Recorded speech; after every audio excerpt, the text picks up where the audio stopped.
Cool. Takes a minute. Then I'm going to make sure that this is muted. Yay, it is. Welcome to Dive into World Building, everybody. Let me see if I can actually get in touch with the people I need to get in touch with, and we will have a great session. Hi. Okay, I think we're ready.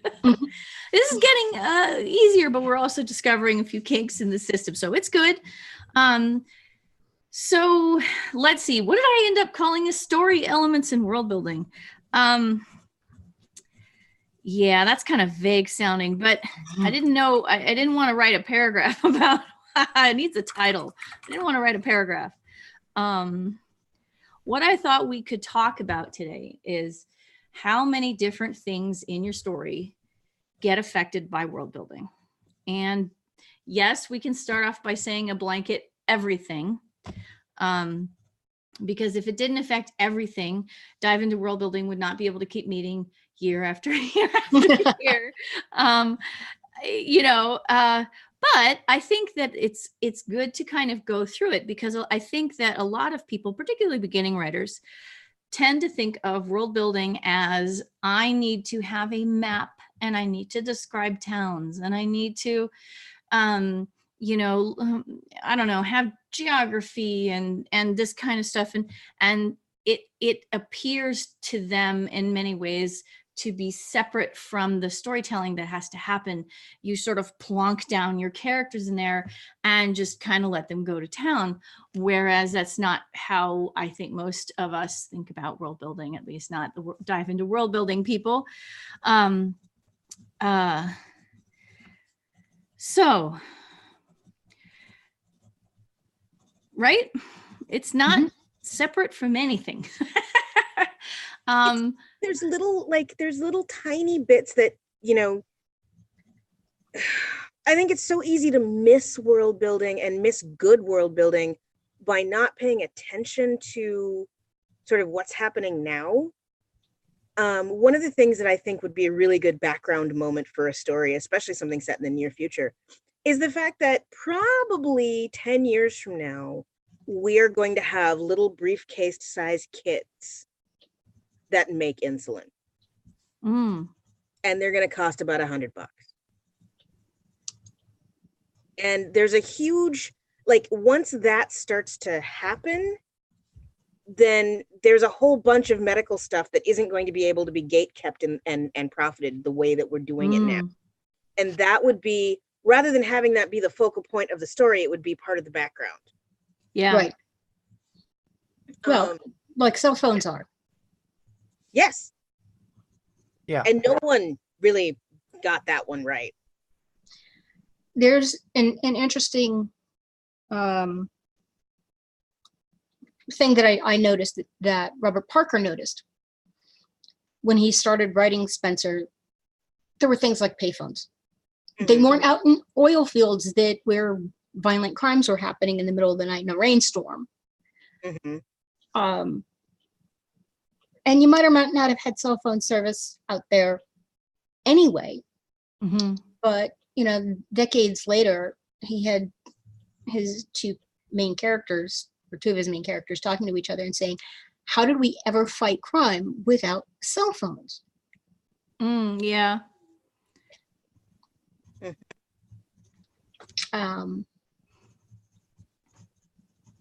But there little things like that we didn't grow up with, but a lot of readers did. Readers grew up with them, and I mean, we've talked about technology before. I think technology is definitely an important element. Anything. So there's so many different ways. So if you were to just list ways from the macro scale to the micro scale, you could come up with all sorts of things. Like climate is going to affect things like weather, but it's also going to affect building materials, right? And it's going to affect whether mold grows on your specimen. Yep. And these things, and world building is a gigantic continuum of scale, as you were saying. I mean, you mentioned climate. Well, where does climate come from? It comes from macro scale geography. And where does that come from? That comes from plate tectonics and Mhm. planet formation. Where does that come from? That on, and then down and down.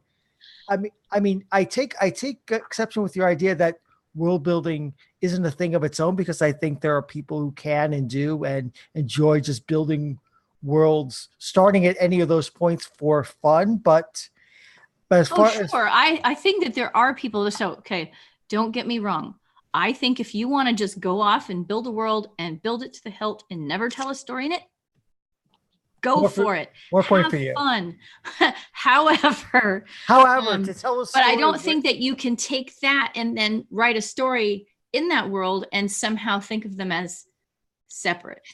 Yeah, true, because some stories cannot be told in some worlds because they just wouldn't make sense, or they would never happen. Mhm. You're not going to have a story about people dying in an avalanche if there are no mountains and ice and snows and places where avalanches happen. Absolutely. or your Absolutely. cell phone. I think that's a really excellent point, Morgan. Some stories can't be told in some worlds. That applies to so many worlds and Right. so many stories. And that going back to the cell phone thing, I mean, a lot of tropes of movies in the 70s and 80s depended on constrictions of information and communication because of the lack of cell phones, and those stories are more difficult to tell, or can't be told straight up because now we do have cell phones. I mean, you can't cut off the people in the house and cut off the wires of the telephone line, because they'll just pull out their cell phones. It's like, Yep. So the stories you can tell evolve and change. I mean, you can make use of the fact that there are cell phones to tell new and different stories you couldn't before, but some stories are more difficult to tell unless you set them as period pieces, or if you go through really strange convolutions to explain why the cell phones aren't working, which can work if it turns to be a reveal. I'm thinking of the movie Identity, where at one point where they're trying the cell phones and it turns out they don't work, and the reason is because they're in a psychological construct and not in reality, and that's why. But I know I spoiled the movie, listeners. I apologize. But this is like, why is the cell phone? Why is she having trouble with the cell phone? Yes, because where she is isn't real. That's why.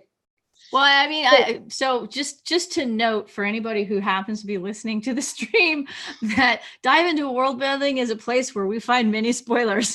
We were just talking about that last week, but I think what we do here is actually really important, is that we try to sort of dig in and examine why people are doing what they're doing. And if we're constantly trying to protect spoilers, then there are huge aspects of stories that we can't question and we can't examine. And I really don't want to be that kind of show. Right. So welcome to Dive into World Building. That's what we do.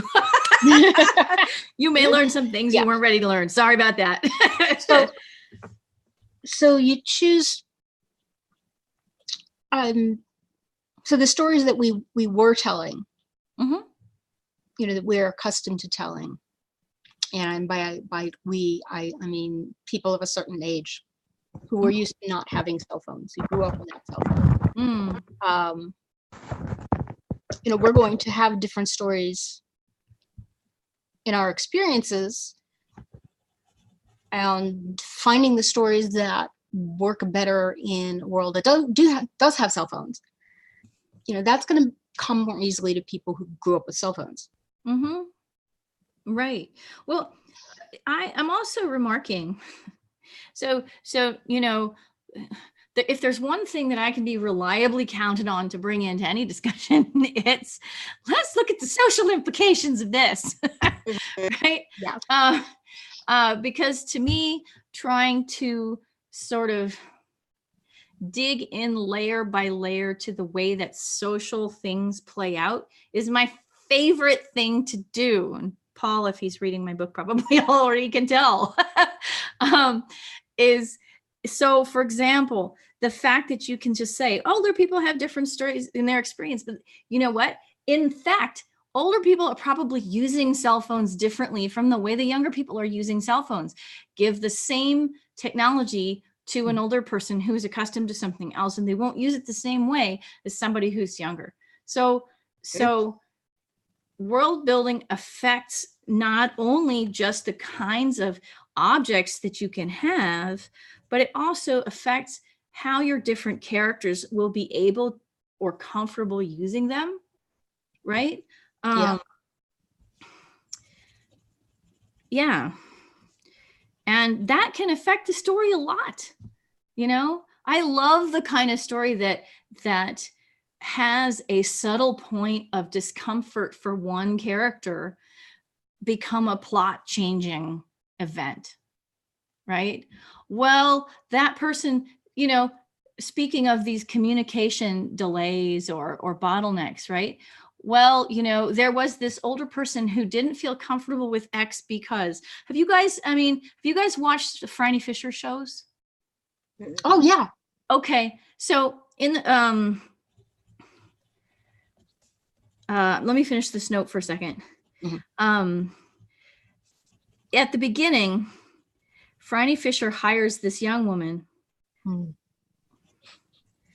and she does not know how to use a telephone, and she's terrified by the phone. And she has these things that she's been told about why the telephone is bad and the bad things that it will do that make it really hard for her to cope with the part of her job that requires her to answer the telephone. Now, over time, she gets over it. But it was delightful. It was a delightful point of world building to say, this is grounded in a time period when telephones were so new that you had all of these, you had entire populations of people who had severe discomfort about using them and had all these reasons as superstitions about why it would be bad luck or bad for your health to pick up the receiver and actually speak into the phone. She had it, I think, in some ways worse than other people because of her priest, who just, her character development was really amazing because she ended up telling him off, basically, politely. Yeah. Very well.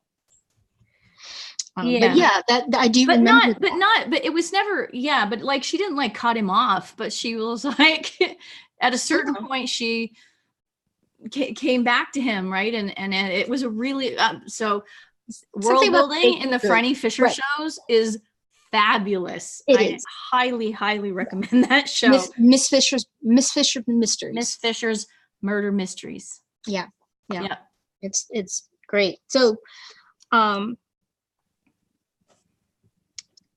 yeah, the social stuff, characters who grow up in different circumstances, that's going to affect stuff there, or it's just it becoming that color. Case. Oh, hello. Hi there. Marjorie, are you joining us? Well, at least listening in. I'm sorry I'm late. We were in the middle of a conference. Oh, I think I hear people behind you. Are there people behind you?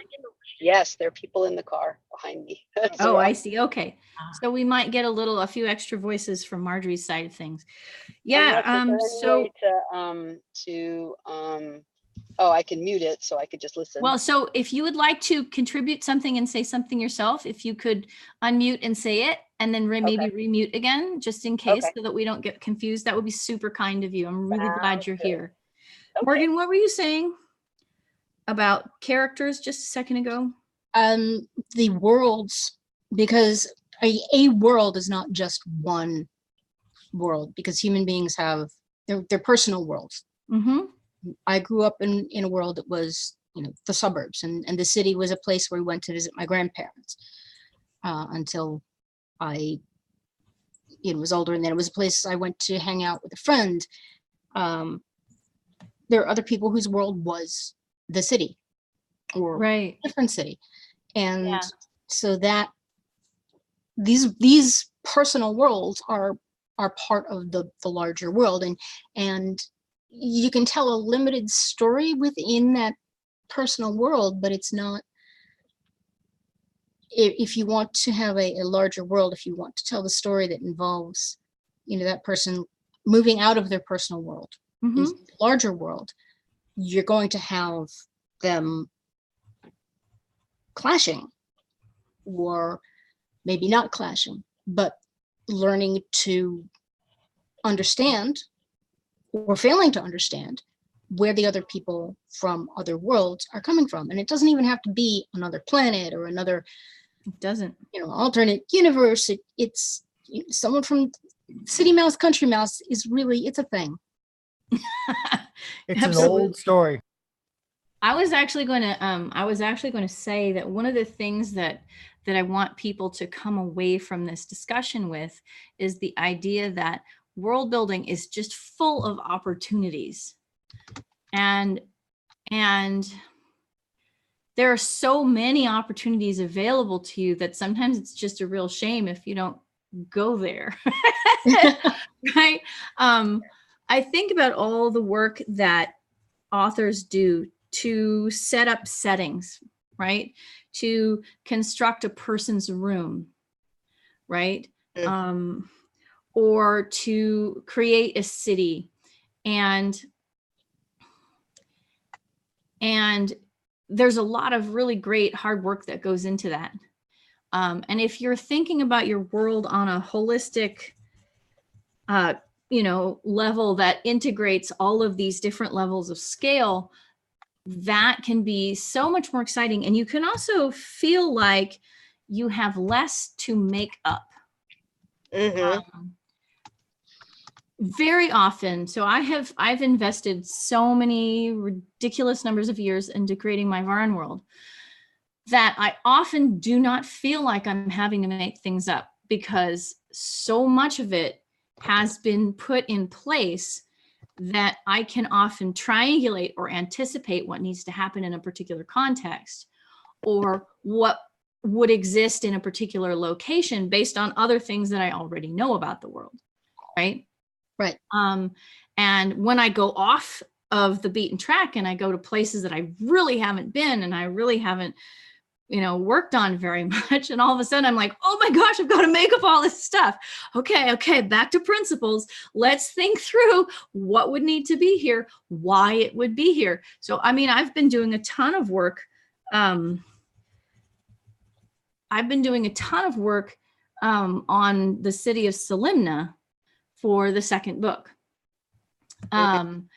And upon occasion, I have felt like, oh my gosh, I'm throwing up my hands and feeling a little out of control because I'm having to make up so much stuff. On the other hand, I said, okay, let's tie this down. What's the cave system like? Which real world cave system am I going to model it on? Right. So once I decided that, then I knew, oh gosh, now the shape of the city is completely different from anything that I've worked with before.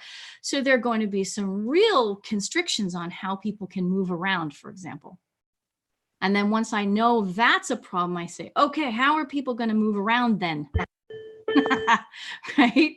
And I say, oh, well, they're going to need public transport. Right. And then I go, oh, now I get to make public transport for a completely new city. And it's really fun, but I need to have my jumping in point, because Your point of entry. You know what I'm saying? The point of entry is so important, because once you have a point of entry, everything interconnects, and you can find your way both to the small scale and the large if you work hard enough. And I think that differs depending on what kind of writer you are, what you actually like to write. That can be large scale. That can be a person. That can be a scene. That can be a character. That can be anything. Your point of entry can be anything. And you just have to figure out what's the most interesting thing to you, and then you can use that as the wedge to start exploring up and down in the scale and build your world from it. That I think maybe writers are intimidated, like, well, where do I start? Like, where do you want to start? Yeah. What you can start with an object, for example. Yeah. It can be like cell phones. That's where I'm going to start. Yeah, exactly. For me, it was realizing that I didn't want the city of Salimna to be exactly like the city of Pelismara. And realizing that the world was full of lots of really cool cave systems that I could work with. And so I chose one that my parents had just been to. Which one was that? I believe it's called the Skopjanska Jana in Slovenia. Oh, nice. And it's cool. and it's utterly unlike what I've done in the previous cities. So, I think I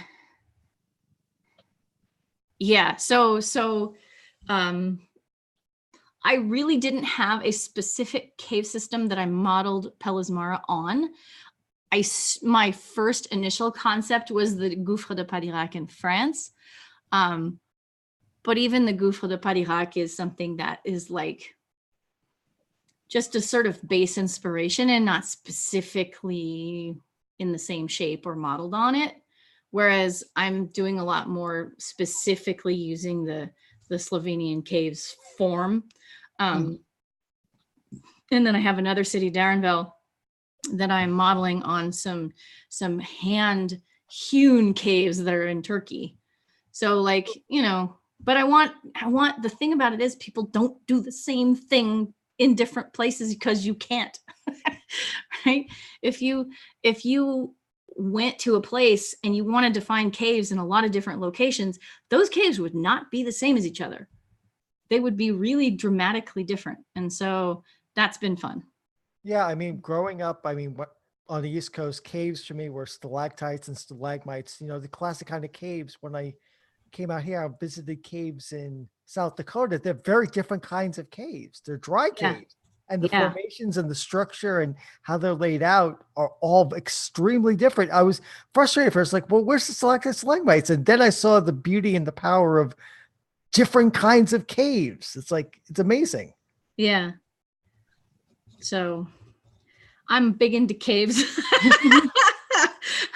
I think I'm more into caves because I was just the Gouffre de Padirac was the initial inspiration for the Varan world. Period.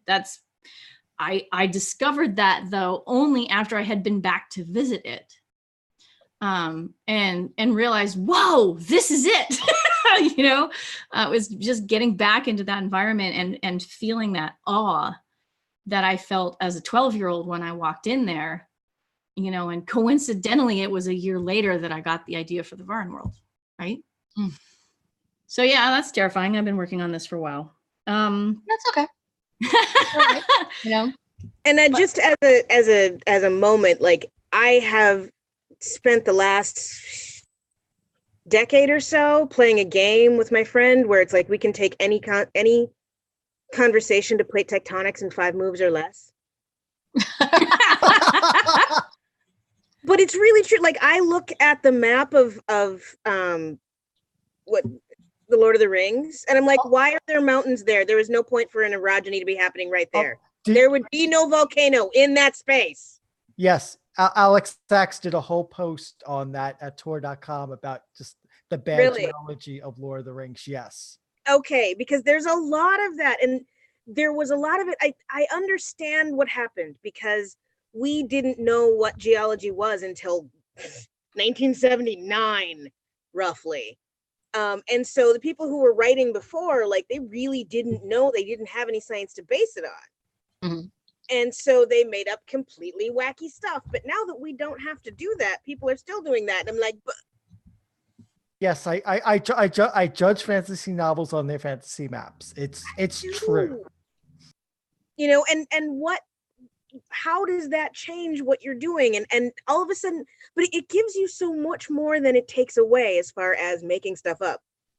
You don't have work to do, because all of a sudden you do have a range of mountains, and you have a rainfall area, and you have a river distribution system, and you have all these things that work. And so that's it's the physical part of it. And then the other part of it, for mostly for Juliet, is the way that the social part builds the people. You saw my piece yesterday in Patreon of, you know, a whole bunch of aliens just kind of sitting around and talking about sort of like, you know, how we go into estrus and how does it change on your world, and is it tied to the moon, and or is it something else? And the humans like, well, no, we just lie to girls, and they all went, ah! Oh yeah. So, you know, that's the sort of thing that it's going to really affect the psyche of the people who are living underneath those in those regimes. So I don't know. World building is really holistic for me because like it all has to work, but Mhm. I do a lot less work trying to imagine it than I do just going, okay, well, what has to be here? A lot of it is what has to be here. And that's such a great thing to be saying. I'm really glad we got to that. Yeah. Because I feel like I'm asking that constantly. What has to be here? Based on all this other stuff, right? So for example, in the Varn world, you have a noble group that wants women to have lots of children because they're inbred. Well, it's like they've cut themselves off, and so they're getting really stressed about having children. And so oppressing women would be a natural outgrowth of that, not a necessary outgrowth of that, but an outgrowth that would make sense.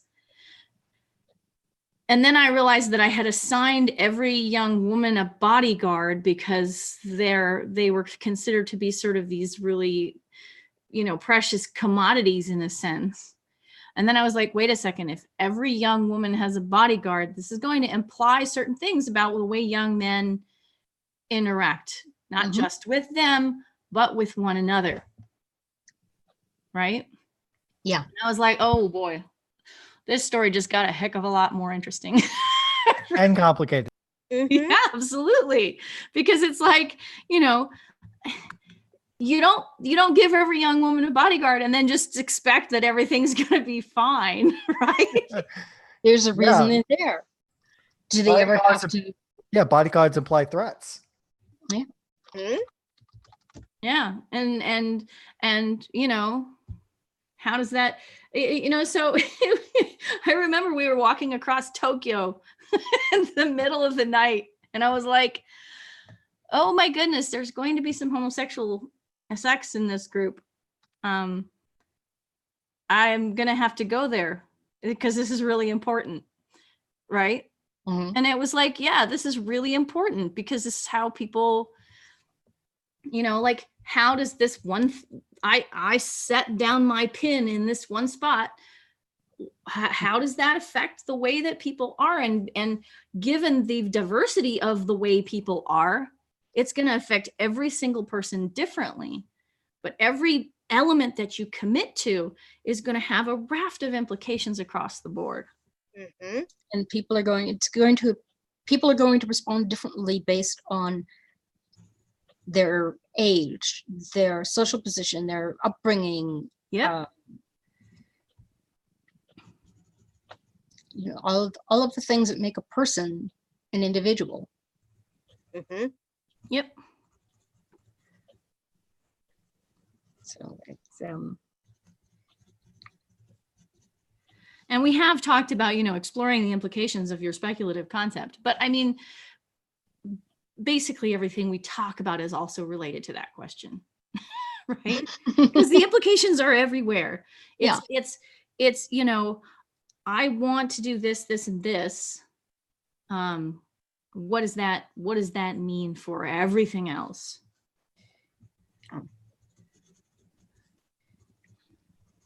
If I want the story to go in this direction, what do I have to do to my world to make that make sense? Yeah.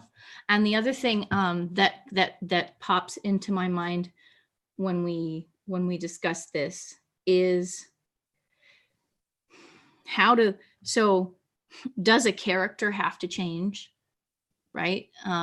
But also, okay, so say that you have two things that are very, very different and they don't seem to be compatible, right?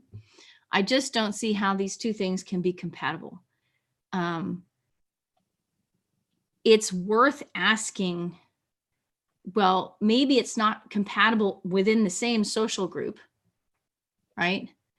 But what kinds of other things would be going on outside this social group that would make it possible for you to find this phenomenon in the world anyway?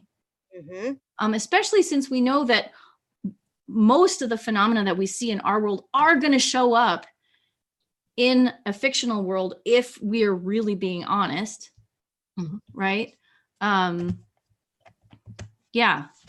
And a world that has social and physical diversity, which, to be honest, should be any world, is going to have a lot of different phenomena that don't necessarily seem compatible, but they arose in different contexts, or they arose for different kinds of reasons.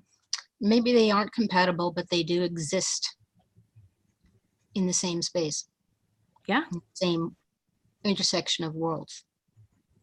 Well, and I'm starting to wonder how hard is physics to deal with, because as we look at, Enceladus and Titan and saying, okay, we might be looking at life there, I think convergent evolution is stronger than we think, because physics doesn't change. Yeah. And so fish are going to be fish, because the same forces work on them. It's just a slightly different context. But flying through water is flying through water. Yeah. So it makes me wonder whether the worlds that at least I will be building are a lot more similar to the one we have in ways that I'm not really sure I've seen anyone do. Like, I don't know that I'm expressing myself well. Well, I think it's an interesting thought. Paul, you were going to say?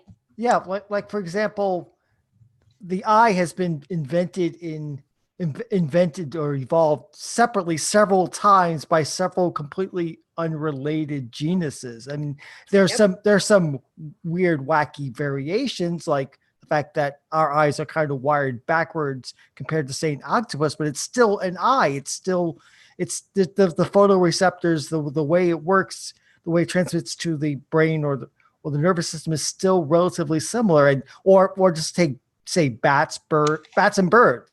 It's just like, I mean, flight only kind of works certain ways to make that actually. Yep, it's only arisen 4 times that we know of. Well, I mean, penguins fly. They just don't fly in the same medium. Well, that's that thing about flying through water is flying through water. Flying is flying. It kind of doesn't matter what your medium is. And here we are off in vector mechanics. But it is roughly the same thing. What? Now I want to go analyze the difference between the way a fish flies and the way a penguin flies. Oh, they're really different. They're really different because they're using different body forms to create movement, because fish are side to side and penguins are using their fins. And you look at a polar bear, which actually only paddles with their front feet. They're steering with their back feet. Yeah, that makes sense. And so, yeah, that we've got a bunch of stuff, but if you look at all of the animals that actually evolved to be in the ocean, they all look pretty similar, because boy, is water a hard medium to deal with. Yeah. And then the ones who came back out have a lot of leftover things that tell you they were in the ocean at some point. Yeah. Their skeletons or how they're put together. I mean, we don't have enough body hair. And we have that weird fat layer that no one has except for nautical beings, and we still have ours. So yeah, there's some weirdness. So I would not be surprised to see sort of bipedalism show up again, although whether it's going to be like humans or kangaroos, I don't know. Because someone just said that kangaroos are just the T-Rexes of deer. Yeah. Yeah. That's awesome. I almost sent it to Tim. I think you should. He would get a kick out of that. Okay, I'll find it. Yeah, yeah. Well, you know, and I remember times when I've been struggling to sort of imagine the way that you know, dinosaur body function would happen, and then somebody was like, "Just look at chickens." I'm like, "Oh, honestly, I should have just looked at chicken." I still really want to figure out what that thing is that makes their head bob when they walk. Because not all chickens do it, but like all pigeons do. Hmm. And what is that about, and how do their eyes work? Because they've got to be making sense of all of those images that are going by really fast. And maybe that's why chickens are stupid, because they're so much of their brain has to be used for that. And now I want to look at neurology on chickens. Sorry. Somebody will get to it soon, I'm sure. I mean, And Well, that I mean- makes you think of Neurology of Dinosaurs all of a sudden. Yes, it does. well, Makes me think of neurology of everybody. Well, and to a certain degree, that's a huge part of what we're talking about here, because when we are talking about world building, we're also talking about, we're describing those organisms and the way that they relate to their world. So their neurology is going to be really important. And I have yet to see a colorblind alien. Yeah. I'm trying to think of one I've read, and I'm not coming up with any easy examples. And I mean, by colorblind, do you mean as in like red-green colorblind? So it's like just not having the photoreceptors for color at all and just being able to see shades of gray and white. Well, it depends on what your point of view is. Because from the point of view of humans, they would be red-green colorblind. From the point of view of dogs, what's a color? And from the point of view of what's the little punchy shrimp, they see 16 extra colors that we don't even see. They'd be like, no, you're the colorblind ones. Well, here's another thing.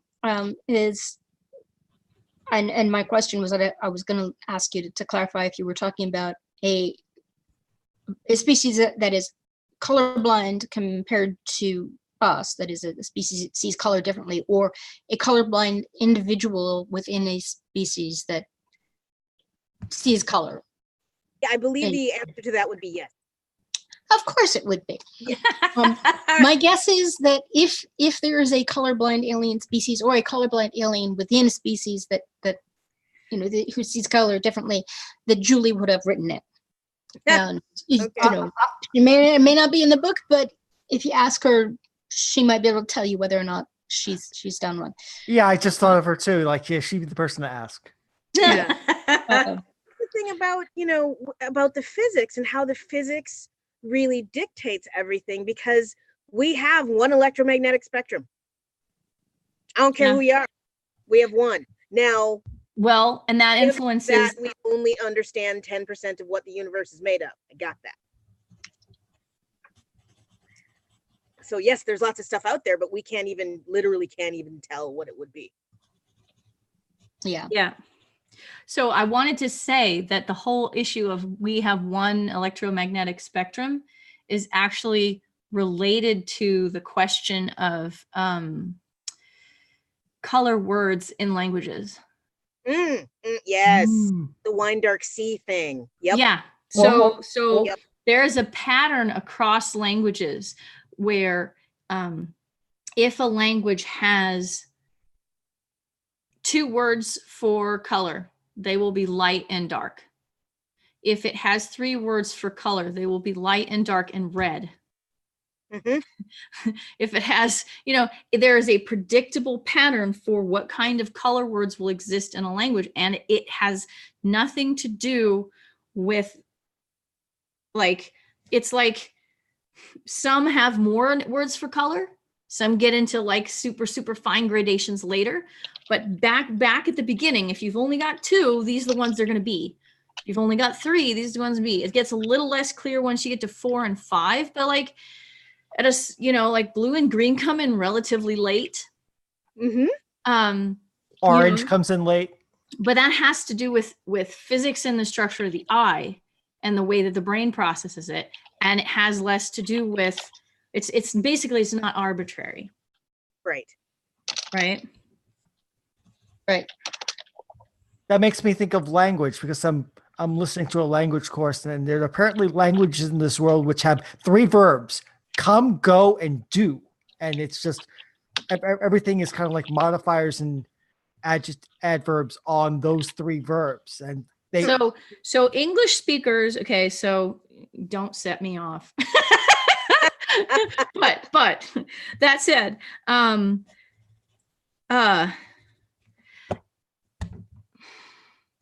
languages tend to do jobs. I find it helpful to think in terms of what a language piece does.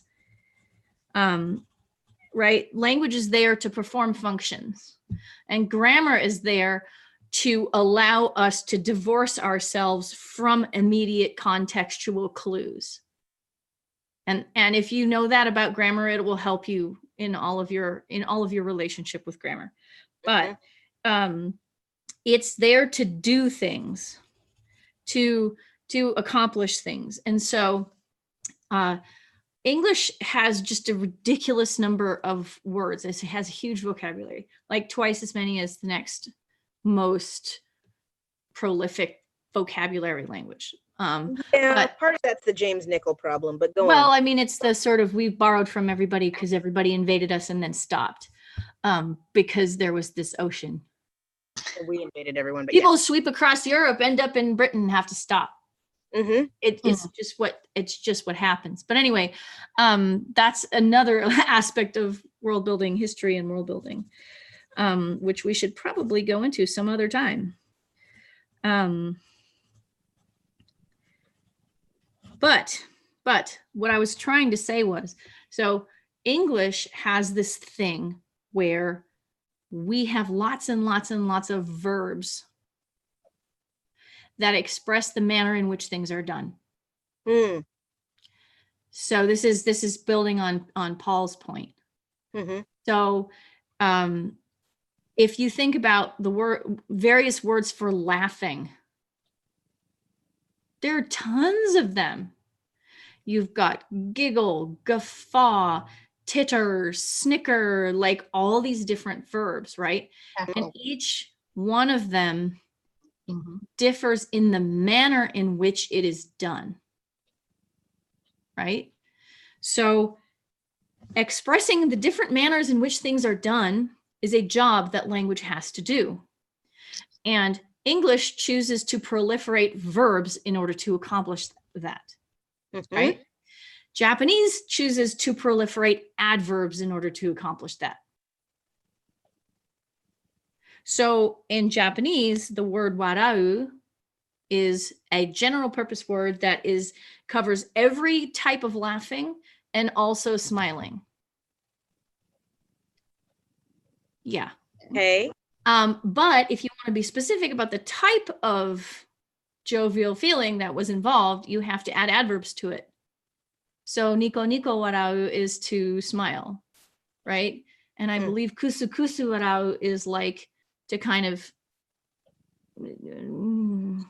I'm not even sure which one I would pick out of all of our proliferation of verbs, to sort of almost like snicker, but like to laugh really quietly and sort of anyway. But my point being, Japanese has tons and tons and tons and tons of adverbs of manner. And those actually are the words that get turned into like sound effects in manga. So we see them a lot. But anyway, they're super, super fun. But my point being that you've got these two languages and the verb number might be small, right? Smaller than our verb number, but that's because that job has been taken over by some other part of speech. The job that needs to be done is the same, but the way the language tackles it is different. Okay. So, Right. More world building, right? This is why I love linguistic world building. Well, and I really just wish more people actually did it.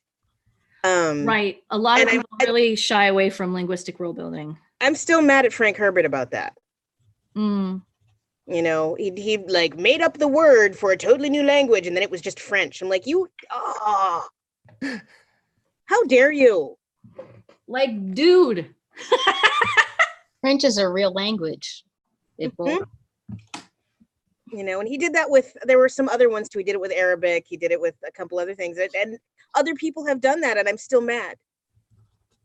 Still angry that I was expecting this to be a completely other language, and then I learned 5 words of Turkish and go, oh, that's what, oh, really? Yeah. Well, it strikes me that history of a world and language and world building we need to revisit those. Mm-hmm. Mm-hmm.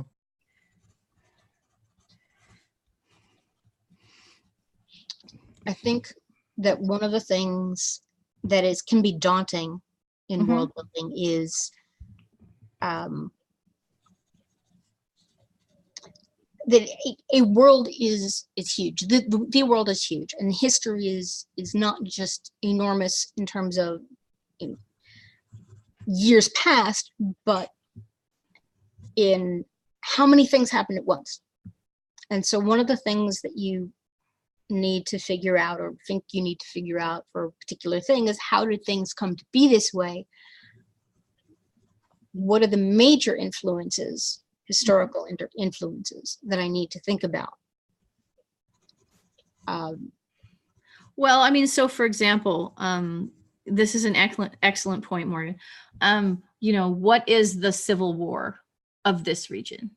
Like, because the Civil War has had such an enormous impact on American life. And I don't think that gets examined nearly enough in school, for example. But Tim just the other day started reading The Tale of the Heike, which is a Japanese work about a historical period. And if you look at what happened in this war, in this historical period, you can see how it influenced the way that Japan governed itself, and the way that it considered war to, how war worked in Japan can be tied down to this specific historical event and the lessons learned in that context, right? Even down to things like crabs. I mean, because I only way I know about the Tale of the Heike is because of an episode of Cosmos where they talk about crabs that got named because of, they tie it to a historical event during that war. Seriously, it's like, so yeah, even small things like that can come out of wars. It's like this crabs that kind of look like a samurai. They think they're people, supposedly the souls of people drowned during this war, and so that bit of culture and biology is tied to a war. Yeah. So if you are building your world out of stock images, but you want to change something, what are changes that you can make or have to make? What can you change about an event in history? This is, I guess, really, if you're talking about alternate histories, what can you change and have it make a difference? And what can you change and it won't make a difference? So I really honestly think that that's a whole other hour. At least, probably so. Yeah, I think I realized but that. I think it's a really good question. Saying it that it is. But I mean, this is part of world building, right? And the social distinctions that exist between people are going to affect their behavior, but they're also going to have arisen somewhere, probably from a historical event of some kind, right? Yeah. My son was just recently reading about the Acadians and how they became the Cajuns. It's like this stuff is this historical stuff creates social distinctions, and you can go out and you can say, okay, we're gonna, it's not as though you can't make a world that is simpler, it's almost like animation versus live action, right? I'm thinking of like, what's the name of that film? Where, it's like everybody gets divided into these sort of buckets and like, by their societal function. And it's a YA. Hunger Games? No, Divergent? no, that's not a bad one. I think honestly, Susan Collins' and what vision was is the other more one? complex Maze than that. Runner, all of those they're basically the same. Yeah. So, I mean, people like to put people in buckets, Mm-hmm. right? And like, it's sort of like the cliques in school or whatever. Those cliques exist for a reason too. It's just that we don't always examine what those reasons are. Mm-hmm. And you don't necessarily have to, but if you do, it's such a great opportunity. That's why I keep coming back to opportunity, right? A lot of what makes me go, oh, about a story is lost, what I perceive as missed opportunity, right?